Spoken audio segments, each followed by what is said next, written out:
Что человек может узнать, научиться менее чем за 10 минут, а потом использовать полученные знания всю жизнь?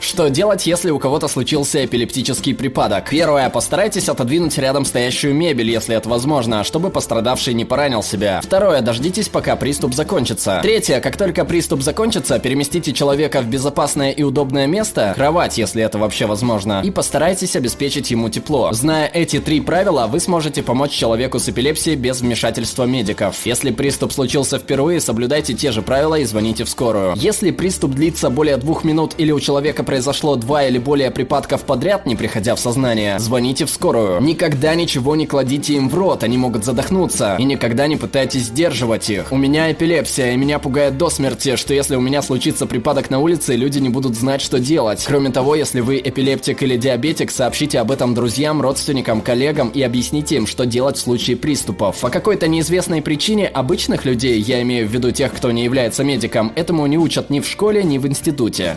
Если ты встретил придурка утром, это случайность. Если ты весь день встречаешь придурков, значит ты сам придурок. Если вам нужно найти 3% от 50, вы можете найти 50% от 3, то есть 1,5. В Excel, чтобы выделить все, нужно нажать Ctrl плюс A, я уверен, что большинство это знают, но потом, когда вы далее отдельно нажимаете Alt плюс H плюс O плюс I, вуаля, вы задали автоподбор ширины столбцов. Замените I на A, и вы автоматически установите высоту. Как правильно сделать инъекцию адреналина при помощи шприца тюбика EpiPen? У моей девушки аллергия на арахис, и мне бы очень хотелось жить в мире, где все больше людей знают, как правильно пользоваться этим инструментом. Шаг 1. Снимите защитный колпачок, он синий. Это сторона, которая указывает в противоположную сторону от тела. Оранжевый конец должен быть направлен на бедро. Шаг 2. Вкалите шприц в верхнюю часть бедра, через любые не супер толстые штаны. Джинсы проколят. Шаг 3. Плотно прижимайте шприц-тюбик в течение 3 секунд. Раньше говорили о 10 секундах, но сейчас достаточно 3. Шаг 4. Позвоните в скорую. Инъекция не решит проблему полностью. Не бойтесь причинить боль, синяки заживают. Если вы замешкаетесь и игла выскользнет, вы не сможете сделать укол повторно, и человек может умереть. Придерживайте ногу во время укола, иначе человек рефлекторно может дернуться. Вы его сильно поцарапаете, и останется шрам, связанный с неприятными воспоминаниями. Также потрите место инъекции в течение нескольких секунд после укола. Это поможет лекарству быстрее попасть в кровоток. Если у вас есть компьютерные данные, которые очень важны, не храните их в одном месте. Создайте хотя бы одну резервную копию на компьютере или съемном носителе. Так ваши данные не попадут в интернет, и если ваш компьютер взломают, вы сможете сохранить кучу денег и тысячи часов работы. Как распознать инсульт? Эти правила помогут сохранить жизнь. Просто запомни УДАР. Улыбка. Попросите человека улыбнуться. Одна сторона лица опущена? Движение. Попросите поднять обе руки. Одна рука не поднимается? Афазия. Нарушение речи. Попросите повторить простую фразу. Речь невнятна? Решение. Если вы видите какой-либо из этих признаков, немедленно обратитесь за помощью. Инсульт случается, когда кровь перестает поступать к части головного мозга, и симптомы могут появиться в течение суток. Это может быть смертельно, если человеку вовремя не оказать помощь, так что будьте осторожны. Что ты, черт возьми, должен пропить весь курс антибиотиков, причем принимать их в одно и то же время, а не пропускать прием, потому что тебе не хочется. Только так вы сможете полностью вылечиться, хотя большинство людей игнорируют это правило и считают, что это нормально. Потратьте 10 минут и составьте список продуктов перед тем, как идти в магазин. Это поможет вам сэкономить кучу денег на идее и купить то, что вам действительно нужно. В конце концов, это станет привычкой, и вы будете благодарить себя, когда будете есть то, что вам действительно нравится, и сможете избегать при этом лишних трат. Наведите стрелку мыши на ссылку, нажмите на колесо прокрутки, и вы откроете окно в новой вкладке.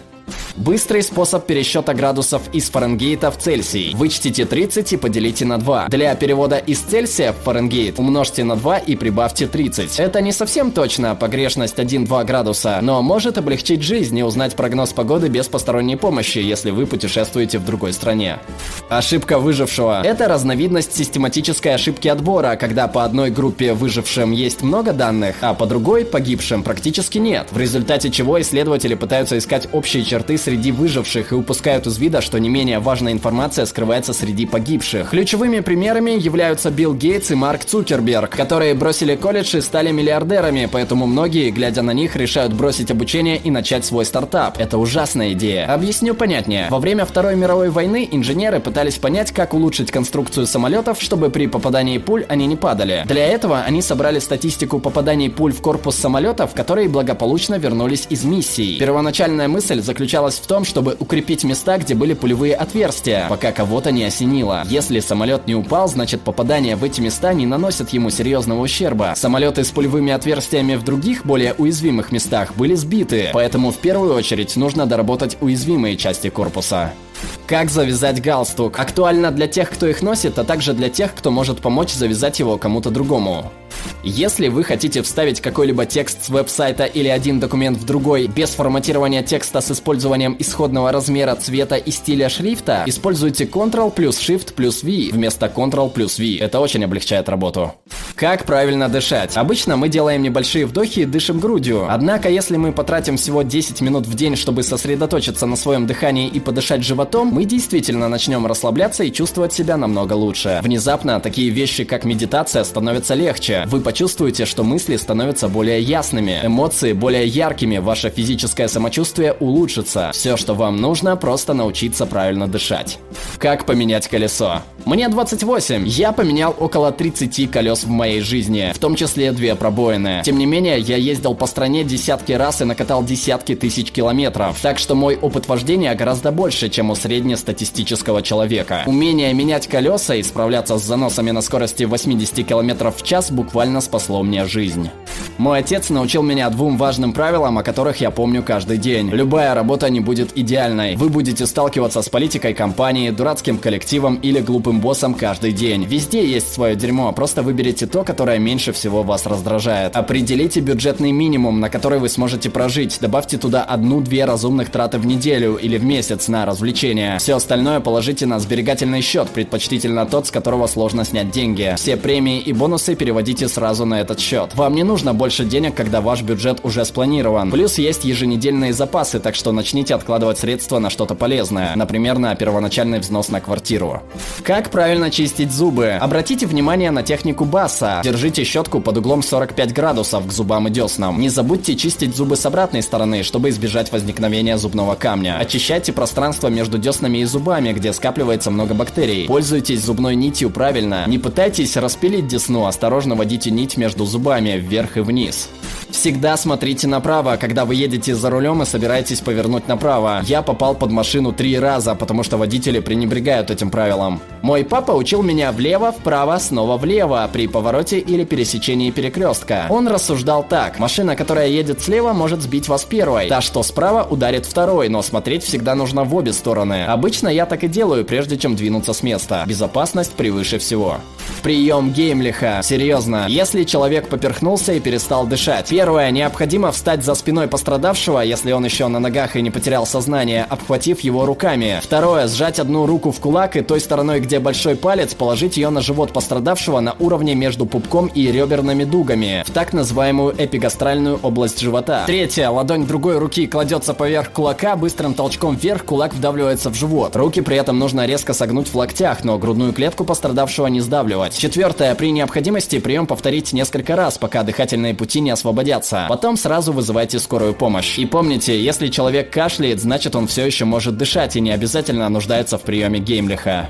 Как подать сигнал СОС в азбуке Морзе? Точка, точка, точка, тире, тире, тире, точка, точка, точка. Это могло бы спасти мою жизнь, когда я недавно застрял на горе во Вьетнаме, только моего сигнала никто не видел. Все еще полезно это знать, хотя вместо этого я смог позвонить и вызвать помощь через 3 дня, когда моя подруга положила деньги на мою китайскую сим-карту. Как развести и поддерживать костер? В современном мире этот навык вам может показаться бесполезным, но когда вы окажетесь ночью в лесу один или с компанией, вы меня вспомните. Итак, соберите древесину, убедитесь, что она сухая, и разложите ветки по толщине. Самые тонкие ветки в диаметре 1-2 см используйте для розжига, они горят лучше всего. Теперь выложите основу костра: щепки, бумагу, сухие листья, что-то, что горит легко и быстро. Сверху положите несколько маленьких палочек и веточек, прежде чем поджечь их. По мере того, как ветки прогорят, добавьте большие палки по мере необходимости, стараясь не класть много дров сразу, чтобы не задушить огонь. Если костер дымит, но не разгорается, попробуйте его раздуть. Помахайте чем-нибудь, обеспечив приток кислорода. Вот и все. Постоянно следите за огнем, чтобы не допустить лесных пожаров. Никогда не доверяйте женщине, которая утверждает, что пьет противозачаточные таблетки, даже если вы живете вместе 10 лет. Не благодари. Вы можете похудеть, просто посчитав, сколько калорий вы потребляете каждый день. Используйте приложение, например, MyFitnessPal, чтобы отслеживать каждый съеденный кусочек пищи. И сколько калорий вы тратите. Здесь поможет приложение Fitbit. Если каждый день в течение недели вы будете сжигать на 500 калорий больше, чем потребляете, за неделю вы потеряете около 500 грамм. Если вы сжигаете на 1000 калорий больше, чем едите, около 1–1,5 килограммов. Соблюдайте это правило, и вы легко похудеете. Всегда будьте в курсе, где расположены ближайшие пожарные выходы, и не заходите в переполненные здания. Люди думают, что из-за современной пожарной безопасности нам больше не нужно беспокоиться, но маленький кусочек пепла, попавший на занавеску, может спалить все здание за считанные минуты. И если вы находитесь в переполненном клубе, где закрыты пожарные выходы, вы можете очень легко умереть.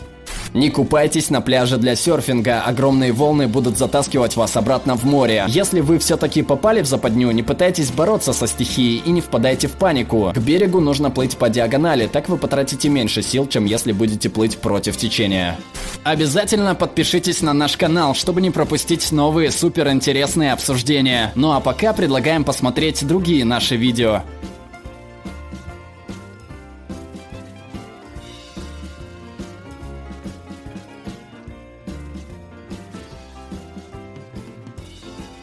Alright, everyone's presentations are done. Nick, the manager, said as he tried to move the discussion forward. Excuse me, I haven't. I recently found out something. Nick interrupted me and began to speak.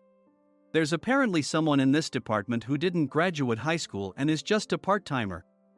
Meetings should be for employees only. Absolutely right. His lackey, Mike, of course, agreed with Nick. I'm leaving. After leaving the meeting room, I started to shut down my computer.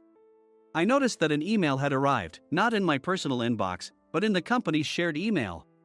Thinking, there's no point in speaking up, no one will listen, I went home quietly. The next day, I heard a commotion from Nick's desk. He was staring at his computer screen, his face pale. Nick? Is something wrong? Mike looked at the screen with him. And he turned even paler than Nick. Why is he so angry? Knowing the reason for Mike's distress, I thought to myself, serves them right. My name is Adam. My mother passed away when I was in the 9th grade, and I was raised by my father.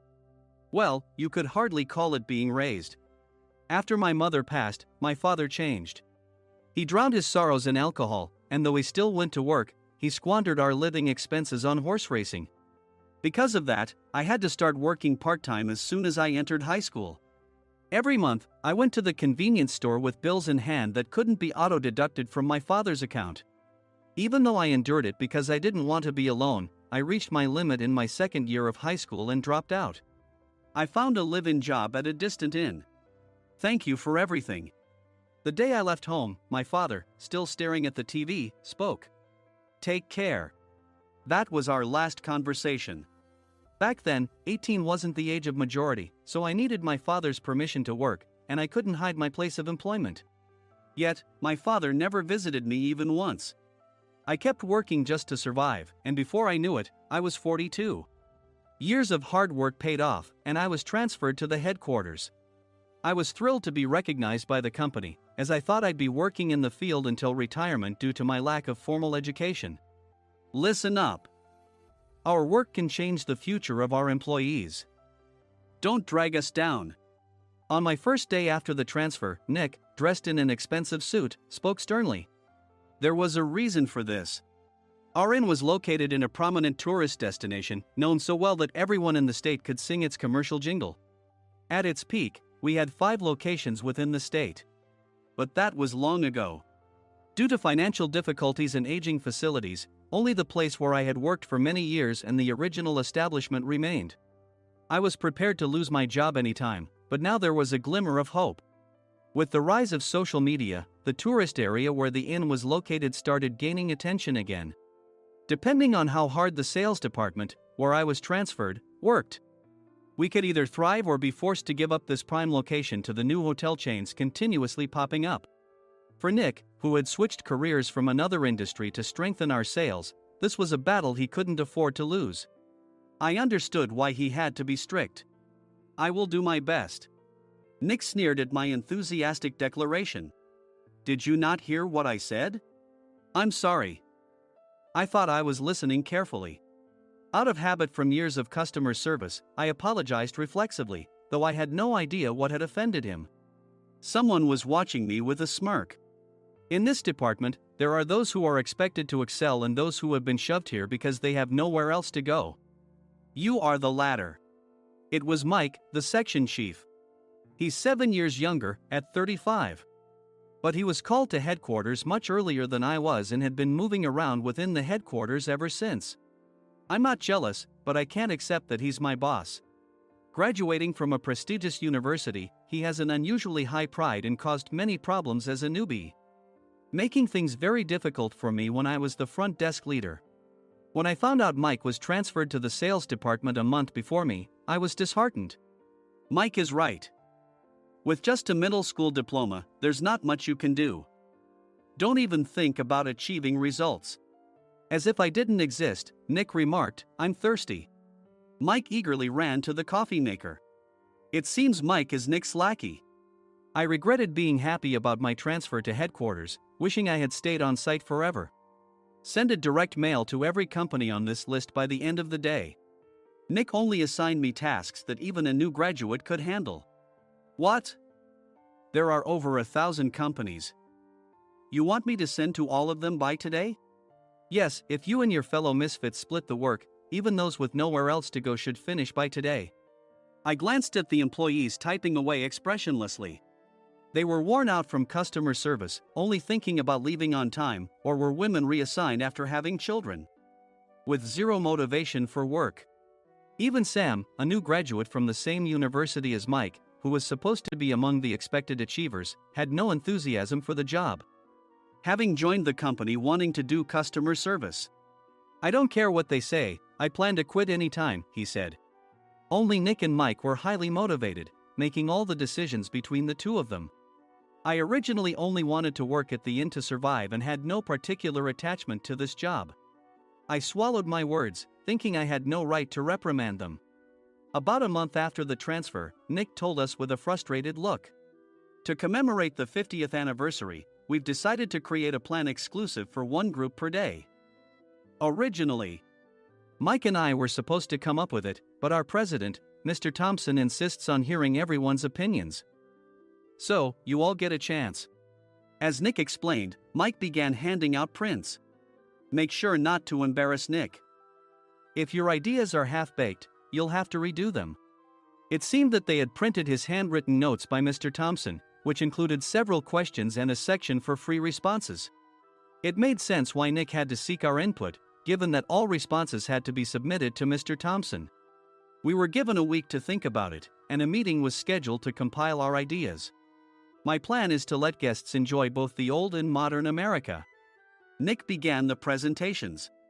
Guests would watch a master confectioner at a nearby traditional sweet shop make sweets in front of them. The welcome drink would be premium tea in a bottle. Nick's plan was certainly attractive. After his presentation, Nick called on us to present in the order we were seated. Just as I stood up for my turn. All right, everyone's presentations are done. Excuse me, I haven't.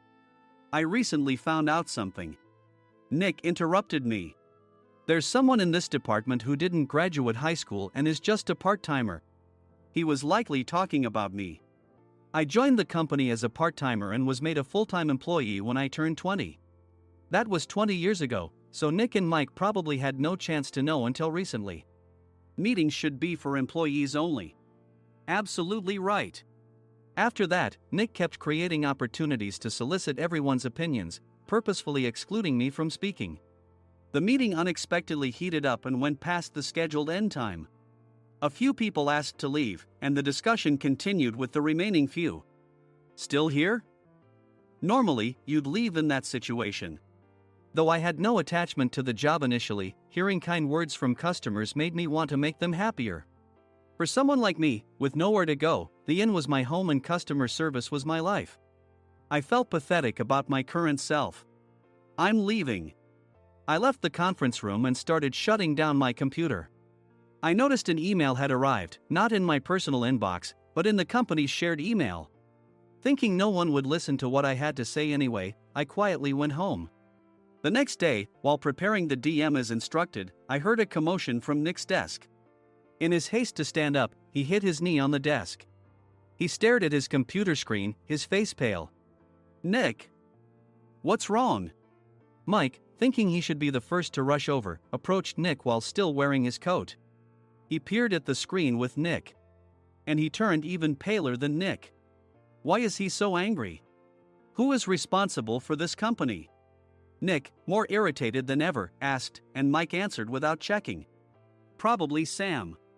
Sam wasn't there because he was attending a morning training session for new hires. Nick gave up on getting angry and returned his gaze to the screen. They were looking at an email that arrived right after the end of the working day yesterday. Apparently, no one, including me, had checked it before leaving. The email was from a large company that used us for their annual employee trips. The president and executives of that company also frequently used our services personally. President of the company, Mr. Mason himself, had declared that neither he nor his company would ever use our services again. Well, some companies cancel their employee trips or stop using our services due to financial struggles. Let's just move on. Mike kept wiping the sweat from his forehead with a handkerchief. Knowing why Mike was so agitated, I quietly watched their interaction. Do you know how much revenue we get from that company? We can find other guests to fill the rooms, but we'll lose the banquet costs, gift shop revenue, rental car fees, and more. Moreover, the gifts were supposed to be prepared by the traditional confectionery shop involved in Nick's proposed plan. If it's known that we incurred such a huge loss at this critical time, Nick's position in the company would be jeopardized. Nick took a deep breath, seemingly trying to calm himself. All right, Mike. Go to New York right now and apologize to Mr. Mason. What? You're coming with me, right? I have urgent work to do. I trust you, which is why I'm entrusting this to you. Please. Mike, believing Nick's sincerity, agreed with a determined look on his face, saying, yes. That's Nick for you. Even if Mike went to apologize, Nick would shift all the blame onto him if the client didn't change their mind. Well, it was Mike's fault to begin with, so it served him right. About 3 hours later, Sam answered a call from somewhere and repeatedly apologized, saying, I'm very sorry. Everyone watched to see what was happening. After ending the call, he informed Nick with a weary tone. When Mike arrived at the client's company, he only made things worse, further infuriating Mr. Mason. He was demanding, get his boss here immediately. It was no wonder Sam was exhausted, dealing with such a call right after returning from training. What is that idiot doing? All right, Adam, you're coming with me. If sacrificing Mike didn't work, then I must be next. Normally, I'd want to refuse at all costs, but I saw an opportunity in this situation. If I can be of assistance, I'd be happy to join you. I obediently followed Nick, and we flew to New York. When we introduced ourselves at the reception, it became clear how serious the situation was, as the receptionist personally escorted us to the president's office. Angry voices leaked through the door, making both Nick and me uneasy. Excuse me. I'm Nick, the supervisor. I understand my subordinate has caused you trouble, and I deeply apologize. Nick, with his experience in the corporate world, knew enough to offer an apology before excuses. However, his customer service skills left much to be desired. I sighed as I saw Mike trembling like a small dog in the corner of the room. What kind of training are you giving your subordinates? Mr. Mason glared at Nick with a red face. The intensity of his gaze made even Nick take a step back. Regrettably, I joined this company only 2 years ago and was unaware of Mike's issues. I should have identified his shortcomings sooner. Indeed. I should have realized sooner. No sensible person would come to apologize and then give a lengthy presentation on the drawbacks of not using their in. Nick froze, his mouth slightly open. Suspecting the worst, I picked up the documents that had fallen to the floor. It seemed Mike hastily prepared these documents on the plane, listing the disadvantages. Disadvantage 1: if you change the venue for the company trip, employees might suspect it's for cost-cutting reasons, leading to a negative impression. Reading it aloud half-jokingly, Nick snatched the papers from my hand and checked the contents with a furious expression. Among the stack of documents was a receipt from a nearby convenience store's copy machine. I felt a pang of dread. hoping he hadn't shown the receipt as well. What do you think he said when I asked what kind of nerve he had to do this? I'm very sorry. Faced with the dire situation, Nick must have thought there was nothing left to do but apologize. In a voice smaller than I'd ever heard from him, he uttered words of apology. He said, "I'm a Harvard graduate. I don't believe I said anything wrong. Mike, what have you done?" Forgetting his plan to pin the blame on Mike, Nick yelled loudly, even in front of Mr. Mason. "I didn't do anything wrong. You're still saying that? Look at him." Mike pointed at me with a shaking hand. "I was assigned to headquarters in my 20s and now I'm a section chief. This guy only made it to headquarters at 42. Everything I've done proves I was right. So why are we losing the contract?" Having said his piece, Mike collapsed to the floor. "Of course. You were sent there because you had nowhere else to go." Mike never expected to hear such words from someone he looked down upon. He lunged at me, and Nick hurriedly stepped in to stop him.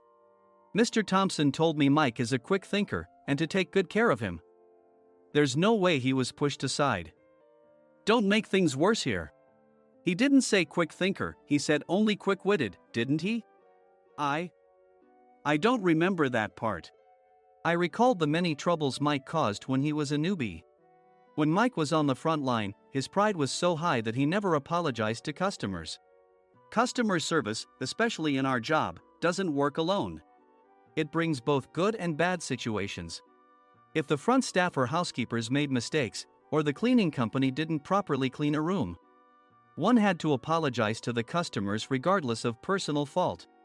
Mike, in such situations, would never apologize, insisting he wasn't at fault. This often angered customers, and as the front desk leader, I frequently had to apologize on his behalf. He caused complaints and disrupted operations, which is why he was quickly moved to headquarters.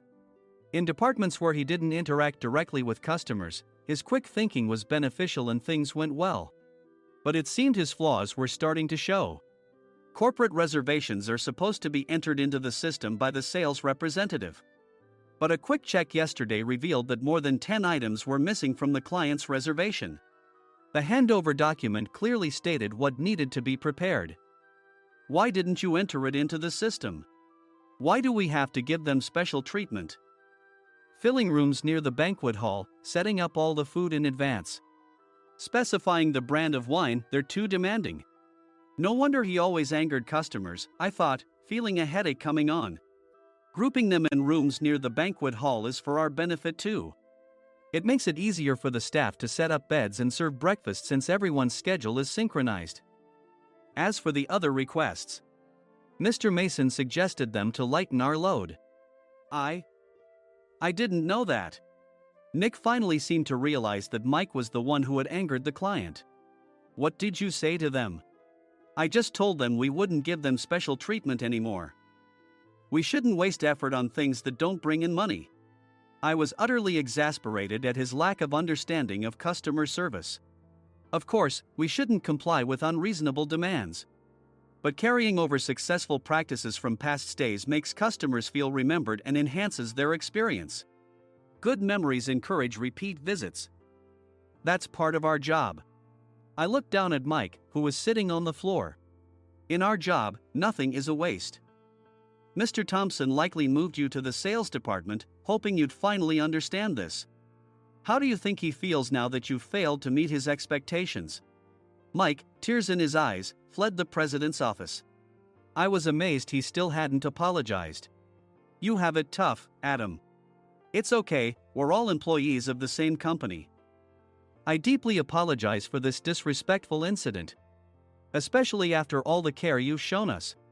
If it weren't for you, Adam, I really would have stopped staying here. When I heard you were moving to the sales department, I was willing to reconsider if you handled it. Seeing us talk so amicably, Nick's face contorted. Do you two know each other? Adam's service is excellent. I always requested him specifically. Normally, we don't accept specific staff requests, but we made an exception for Mr. Mason, adjusting my shifts accordingly. He had personally stayed at our hotel just before my transfer, and during casual conversation, I mentioned, I'm moving to the sales department soon. If I hadn't told him then, things could have been much worse. Please continue to take care of us. I look forward to it. On the return flight, Nick awkwardly offered me a can of beer. It's still working hours. Of course, I had no intention of forgiving him for a single beer. Nick might try to pin everything on Mike and avoid any consequences. While pondering this, a startling fact came to light. Nick, the tea bottles for the plan have arrived. I handed Nick a bottle labeled with our inn's name. They look good. What are you talking about? These are plastic bottles. I had assumed we would use the trendy, high-end bottling tea. But what arrived were ordinary plastic bottles of tea with customized labels. The only unique aspect was the label, which had the inn's name, making it look customized. Upon further investigation, I discovered that a substantial amount of money was set to be paid to the tea company. It was priced like bottling tea. Does this plastic bottle really cost $100 each? The tea inside is specially blended for us. The extra cost is for that. Wouldn't it be better to use another tea company? Or is there a specific reason we must use this one? As Nick continued to make excuses, I showed him a printed email. I informed the tea company's president, Mr. Mitchell, that we discovered irregular payments and he confessed. He said you two were high school classmates and planned to split the extra money. That idiot. Why did he confess? That's not important. You should worry about yourself, this could turn into a police matter. Opening the bottle cap, I suggested. How about calming down with this tea? It supposedly has a relaxing effect. Nick drank the tea frantically. In the following days, decisions were made about their fates. Mike was reassigned to the General Affairs Department, with no chance of transfer or promotion, as per Mr. Thompson's orders. As for Nick, since the payment to the tea company hadn't yet been made, he narrowly avoided legal trouble. Instead, he was encouraged to leave the company, and to avoid further complications, Nick submitted his resignation. Rumor has it that connections between HR departments have made it difficult for him to find new employment. Even though it was good to have those two gone, something unexpected happened in the sales department. Everyone became motivated and united in refining the 50th anniversary plan. In the end, my plan was adopted. We collaborated with the Tourist Information Center to provide personalized guides. The plan, tailored to the number of guests, was truly special for the 50th anniversary. Hey, is Adam's family coming to stay? I immediately booked that special plan for my family. Sam noticed it on the reservation list and quickly picked up on it. Yes, I'm inviting my father. That's great. I might invite my parents too. I lacked the courage to face my father just as Adam. But here, with the confidence Mr. Mason praised, I felt ready. The 50th anniversary plan was a perfect opportunity to reconnect with my father. I hoped to bring back the days when we could laugh together as we once did.